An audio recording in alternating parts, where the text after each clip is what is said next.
Good morning बेटा। फिर पिछली क्लास में मैं पार्ट 3 जो अपना था उसमें एक्सरसाइज 1.2 के 2 क्वेश्चन हैंडल किए थे और कुछ आपको होमवर्क दिया था और ये भी बताया था कि आपको जो रिस्पांस देना है कि समझ में आया या नहीं आया, कि सर ये टाइप समझ में नहीं आया, वो भी आप कमेंट करके बताएंगे।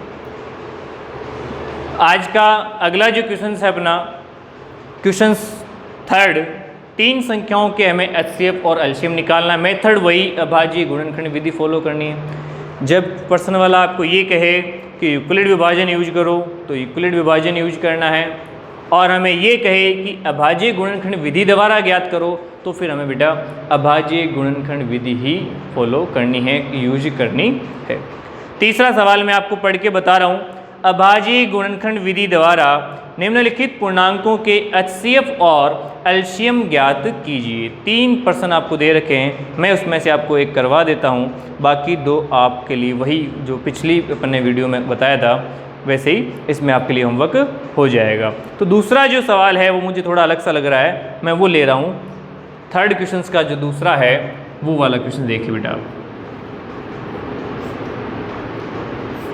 3 संख्याएं, कितनी संख्याएं? 3 संख्याएं हैं।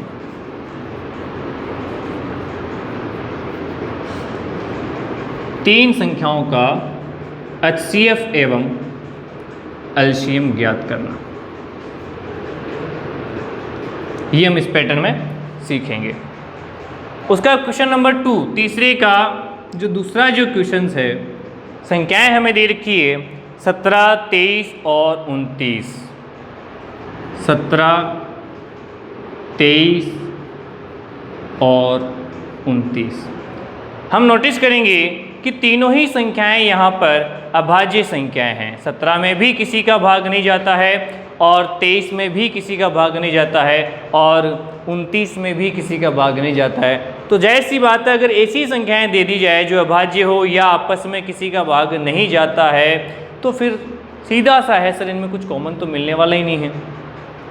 तो ऐसा अगर प्रोसेस हमें मिलता है तो एचसीएफ मैंने बोला था कि अगर कुछ भी कॉमन नहीं है या अभाज्य संख्याओं का जो एचसीएफ होता है वो हमेशा 1 होता है, 1 होता है। और एलसीएम लैसे पर अगर हमें निकालना है तो दी गई संख्याओं का गुणनफल उनका आपस में गुणा ही क्या होगा, हमारा एलसीएम यानी कि लैसे होगा। तो देखते हैं, सबसे पहले इनके भाज्य गुणनखंड अगर मैं करना चाहूँ, सॉल्यूशन स्टार्ट करते हैं। 17, 23 और 29 के भाज्य गुणनखंड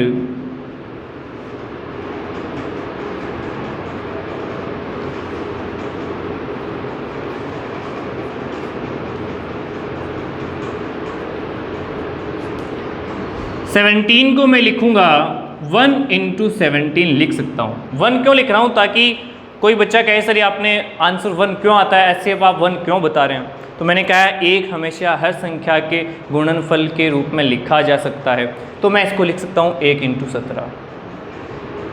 23 को मैं लिख सकता हूँ 1 × 23, और ऐसे ही हम 29 को हम लिख सकते हैं 1 × 29। समझ में आया बेटा यहाँ तक? फिर हमें पता है कि अगर हमें एचसीएफ निकालना है तो सबसे छोटी और कॉमन घात लेनी होती है, और एलसीएम निकालना है तो सबसे बड़ी और कॉमन घात लेनी है।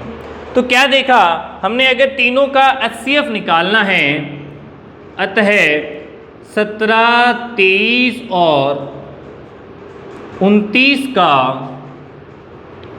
एचसीएफ के लिए क्या लेंगे? कॉमन घात, सबसे छोटी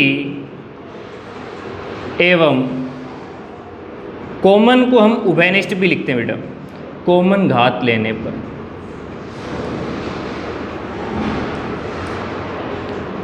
तो एचसीएफ हो जाएगा 17, 23 और 29 का 1। क्या देख रहे हैं आप? सर 1 तीनों में है, बाकी तो कुछ मिल ही नहीं रहा हमें। ऐसे ही अगर मैं इसका एलसीएम निकालना चाहूँ तथा इनका एलसीएम के लिए क्या लेंगे, सबसे बड़ी घात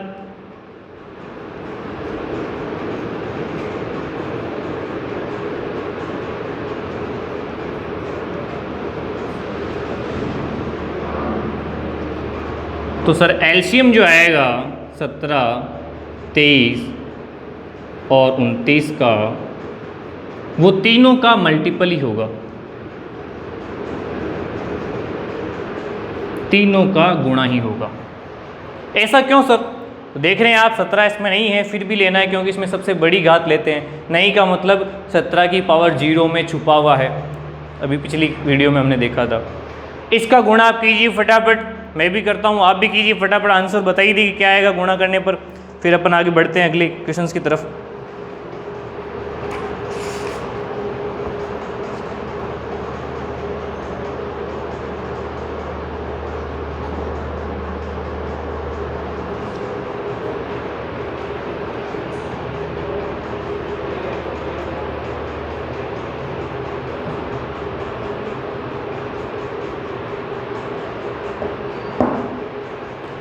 तो जब इनका गुणा करेंगे आप आपस में तो 11,339 आएगा बेटा। तो HCF हमारा निकल कर आया 1 और एलसीएम हमारा निकल कर आया 11,339। इसकी हम जांच नहीं करेंगे, क्यों? क्योंकि मैंने पहले ही कहा है कि जो जांच की जाती है वो केवल और केवल दो संख्याओं के गुणनफल के लिए जांच की जाती है, 3 के लिए जांच नहीं की जाती है। आया बेटा समझ में? इसके जो 2 क्वेश्चंस बच जाते हैं वो आपको मिलाने हैं, क्योंकि मैथमेटिक्स केवल प्रैक्टिस मांगती है, जितना हम मिलाएंगे उतना सीखेंगे। अदर सब्जेक्ट में हमें याद करना पड़ता है, लर्न करनी पड़ती है उनको। एक क्वेश्चंस को याद किया तो उसका आंसर उसी के लिए काम में आने वाला है, दूसरे क्वेश्चंस में काम में नहीं आता है। बट हमारे मैथमेटिक्स में एक बार हमने अगर भाग करना सीख लिया तो हमें कैसी भी संख्या दे दे हम भाग कर देंगे। एक बार अगर हमने गुणा करना सीख लिया तो हमें कैसी भी संख्या दे दे हम गुणा कर लेंगे। एक फॉर्मूला याद कर लिया तो उसके स्टेप को समझ लिया तो उस स्टेप पे कैसे भी हमें क्वेश्चंस दे दे हम उसको कर सकते हैं। तो मैथमेटिक्स बेटा केवल प्रैक्टिस मांगती है, तो जब तक प्रैक्टिस नहीं करेंगे, हम रफ नोटबुक को मिलाएंगे नहीं, तब तक मैथमेटिक्स आगे नहीं आएगी हमें। और मैथमेटिक्स जैसे हमारे लिए योगा होता है, व्यायाम होता है बॉडी के लिए, शरीर के लिए, वैसे ही दिमाग की नसों के लिए मैं मानता हूँ और है, मैथमेटिक्स भी एक व्यायाम है, दिमाग की नसें खुलती है। ठीक है बेटा, आप इसका स्क्रीनशॉट लेंगे, फिर अगली क्लास में अपन चलते हैं, नेक्स्ट वापस अगले क्वेश्चंस की तरफ चलते हैं। हो गया? क्वेश्चन नंबर 4 इसी टाइप का है, अपन लेते हैं।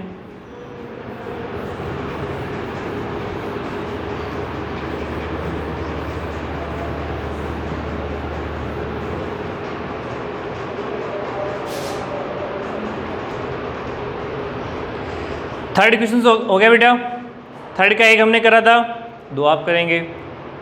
फिर फोर्थ नंबर जो क्वेश्चंस है बहुत इंपॉर्टेंट क्वेश्चंस है, और इस साल के लिए तो जहाँ तक है 99% बोर्ड क्लास हो चाहे हाफ ईयरली आपका एग्ज़ाम हो, 101% मान लो कि आएगा ये सवाल आपके लिए। इस टाइप का यही आ जाए हूबहू, ज़्यादातर हूबहू आते हैं अपने एग्जाम्पल या एक्सरसाइज से रिलेटेड क्वेश्चन आते हैं।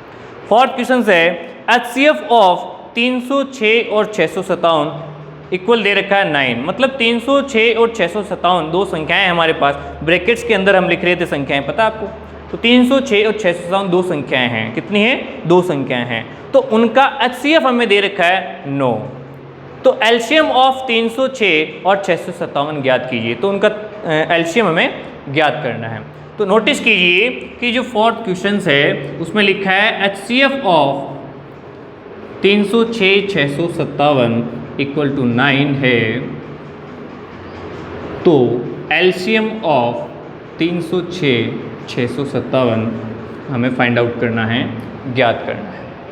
तो मैंने कहा था कि अगर आपको दो संख्याएं दे दे और एचसीएफ और एलसीएम में कोई एक दे दे तो फिर वो फॉर्मूला याद आया आपको, वो यहाँ यूज होगा। दो संख्याओं का गुणनफल बराबर होगा एचसीएफ इंटू एलसीएम। क्या होगा? HCF into LCM. वापस रिपीट करना है, बहुत इंपॉर्टेंट क्वेश्चन है कि फॉर्मूला क्या था। फॉर्मूले पे ये पूरा क्वेश्चन, दो संख्याओं का गुणा या मैं बोल सकता हूँ गुणनफल, दो संख्याओं का गुणनफल बराबर एचसीएफ इंटू एलसीएम। क्या बेटा? HCF into LCM. तो यहाँ जो संख्याएं हैं, सॉल्यूशन स्टार्ट करते हैं अपन। दी गई संख्याएं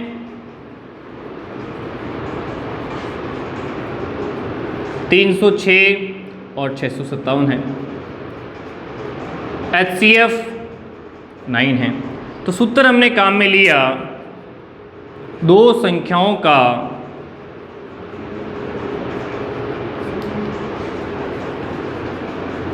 गुणनफल बराबर HCF इंटू एलसीएम। इस पोर्शन को हम इधर भी लिख सकते हैं। अगर क्वेश्चन की आसानी के लिए हम एलसीएम को मान सकते हैं, x मान सकते हैं, a मान सकते हैं, कुछ भी मान सकते हैं। मान लिया हमने, माना एलसीएम ऑफ 306 657 इक्वल x मान लिया। ज़्यादातर अपने मैथमेटिक्स में हम यही मानते हैं, ठीक। तो दो संख्याओं का गुणनफल क्या करना है? गुणा करना है। 306 को 657 से गुणा करना है, बराबर सूत्र में फॉर्मेट में जमाते जाओ, कुछ नहीं करना है। एचसीएफ कितना दिया है? 9 इंटू एलसीएम क्या माना हमने? x मान लिया। अब अगर आपका इस टाइप का पैटर्न आ जाए और इंटू रहे तो गुणा करने से बेस्ट होगा हम पक्षांतरण कर दें, भेजते हैं बराबर के एक साइड से दूसरी साइड अल्फ़ाबेट्स को रोकते हैं, संख्या को भेजते हैं। हमें मान किसका निकालना है? एलसीएम ज्ञात करना है, मतलब x निकालना है। तो x को मैं यहीं रोकता हूँ और x से 9 क्या हो रहे हैं? इंटू हो रहे हैं।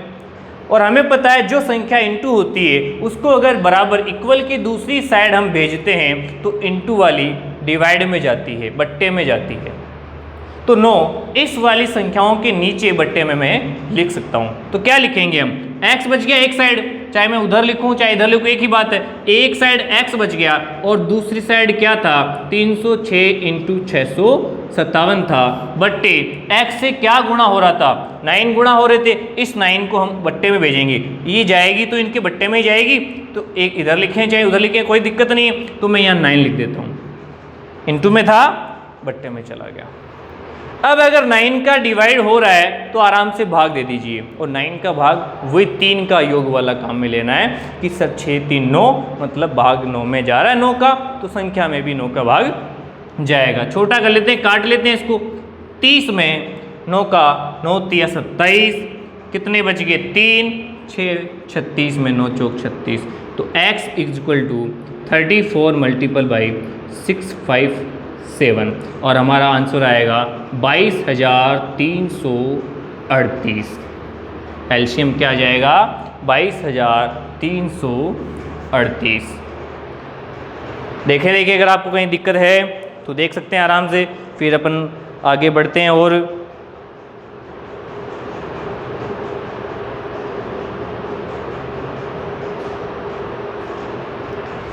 अतः एलसीएम ऑफ 306 और 657 इक्वल टू 22,338, ये हमारा क्या आ जाएगा? उत्तर आ जाएगा। आया समझ में? देखें एक सेकेंड यहाँ पर, फिर आगे बढ़ते हैं, अपन अगले पैटर्न की तरफ जाते हैं। ठीक है बेटा, हो गया? चलें आगे। ओके,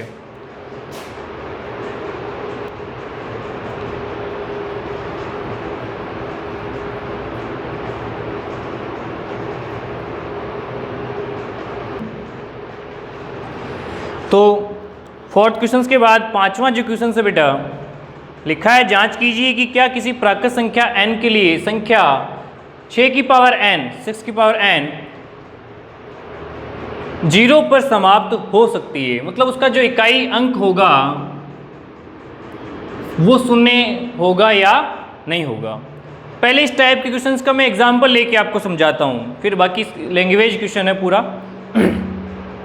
एग्जांपल लेते हैं कि नोटिस कीजिए कि अगर कोई भी संख्या का इकाई अंक अगर 0 है, इसका मतलब उसमें 5 का भाग पूरा पूरा जाता है। और 5 का भाग जाने का मतलब, कोई भी संख्या का भाग जाने का मतलब हो गया वो उसका उभयनिष्ठ कॉमन अभाज्य गुणनखंड होगा। सपोज दैट, जैसे मैं लेता हूँ कोई संख्या, आप बोलिए जैसे आपने बोला सर 10, क्योंकि 10 का जो अंक है वो 0 पर ख़त्म हो रहा है। अब इसके जब आप अभाज्य गुणनखंड करेंगे तो 2 × मल्टीपल 5, कहने का मतलब क्या आ रहा है, 5 आ रहा है। ये कह रहा है 6 की पावर n चाहिए हमें, मतलब 6 भी गुणा में चाहिए, तो 6 से गुणा करते हैं, संख्या क्या बन जाएगी, 60। अगर ये 60 है और इसका अगर इकाई अंक अगर शून्य है, 0 है, तो क्या होगा, हम इसको कैसे लिखेंगे, 2 × 3, 2 तिया 6, फिर और लिख लो आप, 6 दूनी 12 और 12 पंजी 60। कहने मतलब 3 भी अभाज्य गुणनखंड के रूप में आ रहा है और 5 भी। लेकिन मैं 60 को घात में अगर लिखना चाहूँ 6 की घात में, तो मैं इसको 6 की घात में नहीं लिख सकता, क्योंकि जो 6 का जो जोड़ा बन रहा है सिर्फ 3 दूनी 6, एक ही बन रहा है, बाकी तो क्या बन रहा है, 10 बन रहा है। 6 की पावर लिख ही नहीं सकता मैं। तो कहने का मतलब अगर 6 की पावर कोई है, अगर 6 की पावर में लेता हूँ 1, तो क्या आएगा, 6 आएगा। अगर मैं 6 की पावर 2 लेता हूँ, n की वैल्यू, n के मान 1 2 3 कुछ भी रख सकते हैं, इसका मतलब 6 × 6, घात जितनी घात लगी है हम उतनी ही बार संख्या को खोलते हैं, कितना आएगा, 36। अगर मैं 6 की पावर 3 लेता हूँ तो क्या आएगा, 216। क्या देख रहे हैं आप कि ये कभी भी शून्य पर समाप्त ना होके केवल और केवल 6 पर खत्म होगी। किस पर, 6 पर। कहने का मतलब इसमें अभाज्य गुणनखंड 5 कॉमन नहीं होगा। तो क्या समझे हम कि अगर संख्या 0 पर खत्म हो रही है तो 101% 5 उसका अभाज्य गुणनखंड होगा, और 0 नहीं है तो 5 नहीं होगा। तो हमें इसमें यही लिखना है कि अभाज्य गुणनखंड अगर 5 आ रहा है टुकड़ों में तब तो वो 0 पर ख़त्म होगा, और 5 नहीं आ रहा है तो वो 0 पर ख़त्म नहीं होगा। तो जो संख्या दी है, जो हमें बेस दिया है, हम उसके बेस के आधार के टुकड़े करते हैं। क्या करते हैं, टुकड़े करते हैं। अभाज्य गुणनखंड जिसको हम बोलते हैं, टुकड़े करते हैं। तो ये कह रहा है कि अगर कोई भी प्राकृत संख्या यदि किसी प्राकृत संख्या n के लिए 6 की पावर n संख्या का इकाई अंक, या मैं कहूं कि अगर शून्य पर समाप्त हो,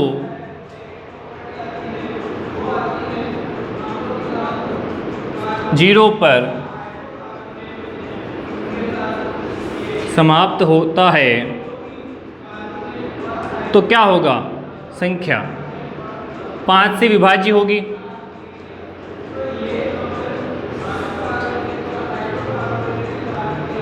बल्कि यहाँ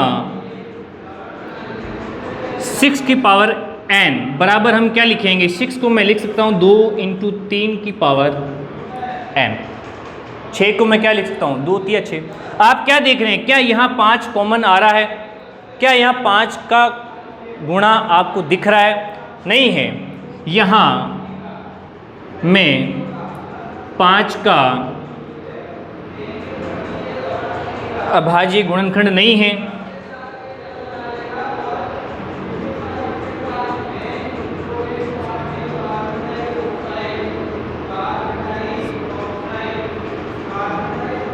अतः क्या होगा, 6 की पावर n शून्य पर समाप्त नहीं होगी। समझे, कुछ नहीं है। अगर ऐसे क्वेश्चंस आते हैं तो रफली n अगर आपको दिया है तो कुछ भी मान रखे, आप देख सकते हैं वो कहाँ ख़त्म हो रही है, तो फिर आप उसमें नोटिस करेंगे। अगले क्वेश्चंस की तरफ चलते हैं। ये आप, मैं 1 मिनट के लिए हट जाता हूँ, आप स्क्रीनशॉट ले लेंगे, फिर उसके बाद आगे बढ़ते हैं।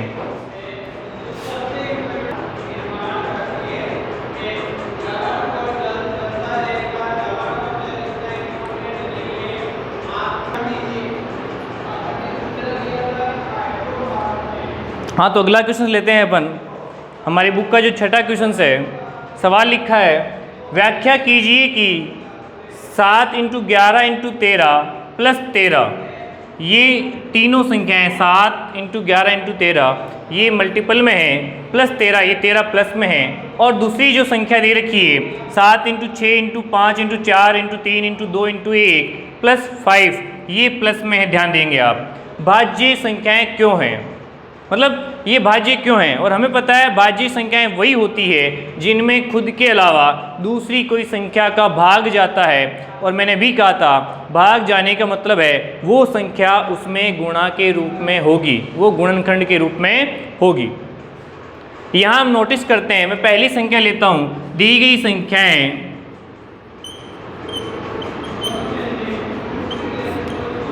पहली संख्या है हमारी 7 × 11 × 13 प्लस 13।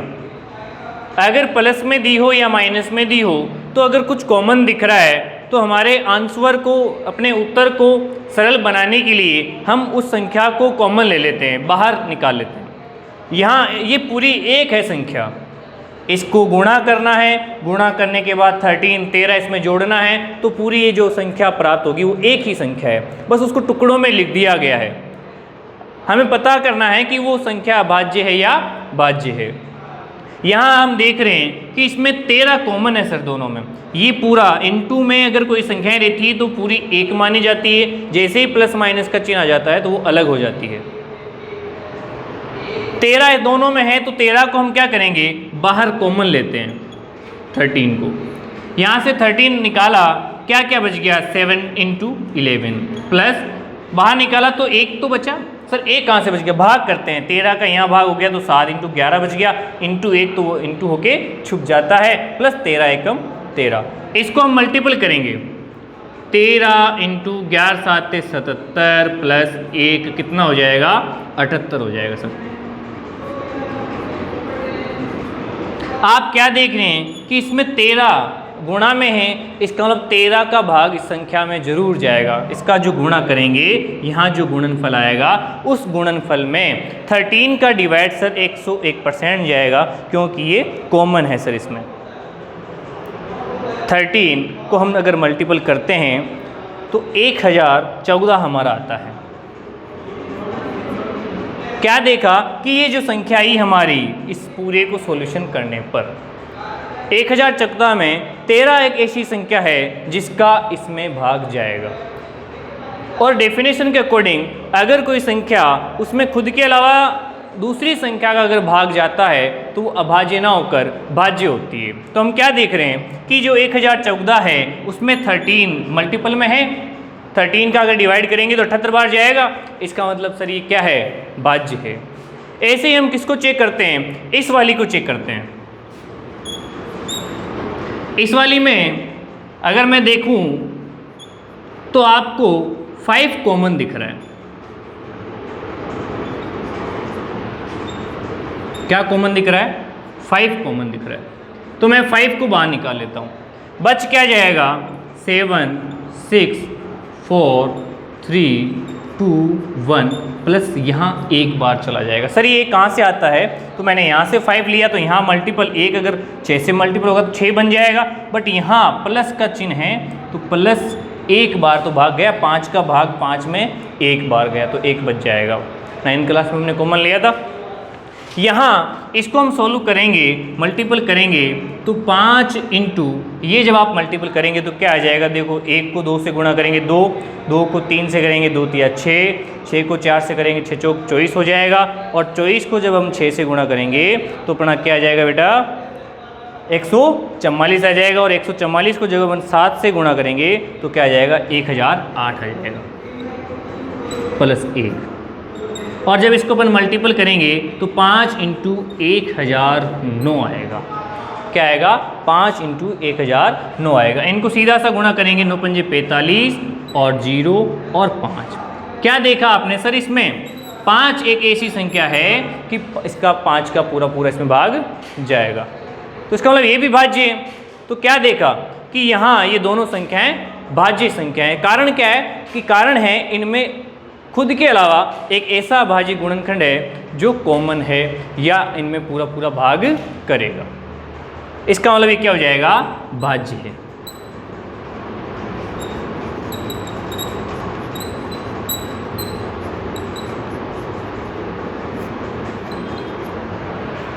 आया बेटा समझ में? अब जो अभी तक का हमने पढ़ा है इसको और अच्छे ढंग से समझने के लिए आपको प्रैक्टिस के लिए क्वेश्चंस दिए जा रहे हैं।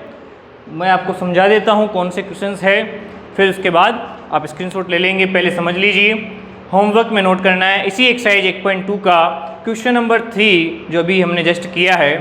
अभाज्य गुणनखंड विधि द्वारा निम्नलिखित संख्याओं के एचसीएफ और एलसीएम ज्ञात करने। एक संख्या का मैंने आपको करके बताया था 17, 23, 29 का, इसका आपको करना है। 12, 15 और 21 का एचसीएफ भी निकालना है, एलसीएम भी निकालना है। केवल एचसीएफ और एलसीएम निकालना है, जांच 3 संख्याओं में नहीं होती है। और 8, 9, 25 का भी एचसीएफ और एलसीएम निकालना है। यहाँ आप देख रहे हैं 8, 9, 25 में आपस में किसी का डिवाइड नहीं जा रहा है, तो जाहिर सी बात है सर एचसीएफ तो इनका 1 आएगा, एलसीएम इन तीनों का गुणनफल ही आएगा। यहाँ 12, 15, 21 में 3 का जाता दिख रहा है आपका, तो इसका मतलब एचसीएफ अलग आ सकता है, 1 नहीं आएगा। एलसीएम भी अलग आ सकता है, वो हम अभाज्य गुणनखंड करेंगे तब आपको पता चल जाएगा। अभी तक जो पढ़ा है उसी बेस पर महत्वपूर्ण क्वेश्चन, कुछ इंपॉर्टेंट क्वेश्चन भी आपको दिए जा रहे हैं। पहला क्वेश्चन जो बोर्ड में पूछा जा चुका है, अभाज्य गुणनखंड विधि द्वारा 96 और 404 का एचसीएफ तथा एलसीएम ज्ञात कीजिए। केवल आपको इनका एचसीएफ और एलसीएम ज्ञात करना है, जांच नहीं करनी है। 2 संख्याओं के लिए जांच होती है बट यहाँ नहीं बोल रहा है तो हमें जांच नहीं करनी है। सेकेंड क्वेश्चन, संख्या 120 जो है, हमारे नंबर्स कौन सा है 120 को अभाज्य गुणनखंडों के गुणनफल की घातों में व्यक्त करना है। पहले तो इसके अभाज्य गुणनखंड करना है। फर्स्ट क्वेश्चन जो हमने किया था 3825 वाला, फिर कुछ होमवर्क में दिए थे, तो पहले तो अभाज्य गुणनखंड करेंगे, फिर उसको घातों में लिखेंगे और उसके बाद क्या करना है, तथा इनकी घातों का योगफल भी ज्ञात कीजिए। जो भी अभाज्य गुणनखंडों की घातें आएगी, जैसे 3 की पावर 2 आई थी, 5 की पावर 2 आई थी, है ना, 17 आया था, जो भी था, तो ऐसे इनमें जो अभाज्य गुणनखंड आएंगे उनकी घातों का योगफल आपको नीचे लिखना है। अभाज्य गुणनखंडों की घातों का योगफल जितना भी आ रहा है वो आप लिखेंगे। आगे समझ में? स्क्रीनशॉट लेंगे, फिर नेक्स्ट अगली एक्सरसाइज अगले वीडियो में पढ़ेंगे हम।